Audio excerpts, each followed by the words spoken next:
নমস্কাৰ, মই হেমন্ত কাশ্যপে এষ্ট্ৰলাইভ অসমৰ মাহেকীয়া ৰাশিফললৈ আপোনালোক সকলোকে স্বাগতম জনালোঁ।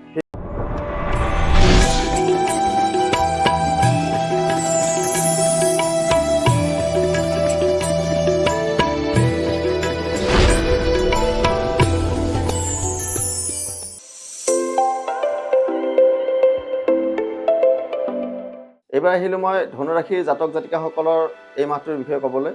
ধনুৰাশিৰ জাতক জাতিকাসকলৰ এই মাহটোত বহু বেছি মই বাধা দেখা পাই আছোঁ।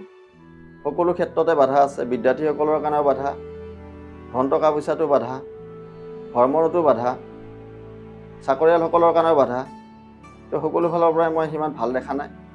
তো বাধা আৰু মানসিক ক্লেশ আৰু কষ্ট আৰু গুৰুত্বপূৰ্ণ কিছুমান ক্ষতি হ'ব পাৰে আপোনালোকৰ এই মাহত।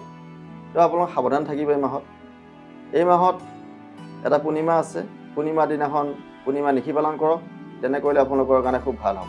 আৰু 15 ফেব্ৰুৱাৰী তাৰিখে শ্ৰী শ্ৰী শিৱৰাত্ৰি ব্ৰত আছে।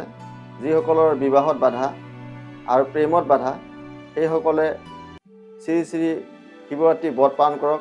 আৰু শিৱ পূজাৰ দিনাখন শিৱলিংগত 108টা বেলপাতেৰে চন্দন লগাই শিৱক পূজা কৰক, তেনে কৰিলে যি বাধা আছে বাধাসমূহ দূৰ হ'ব। আৰু যিসকলৰ শনিৰ দশা চলি আছে বা শনি পাপীড়িত হৈ আছে, সেইসকল জাতক জাতিকাই 16 ফেব্ৰুৱাৰীত অমাৱস্যাত শ্ৰী শ্ৰী মা কালী মন্দিৰ দৰ্শন কৰক। শনিৰ অশুভ দোষৰ পৰা আপোনালোকে বাচি থাকিব পাৰিব। আৰু 17 ফেব্ৰুৱাৰী তাৰিখে এটা সূৰ্যগ্ৰহণ আছে। তো সূৰ্যগ্ৰহণটো আপোনালোকে প্ৰত্যক্ষ নকৰিব, তেনে কৰিলে আপোনালোকৰ কাৰণে অশুভ ফলদায়ক হ'ব পাৰে। ধন্যবাদ।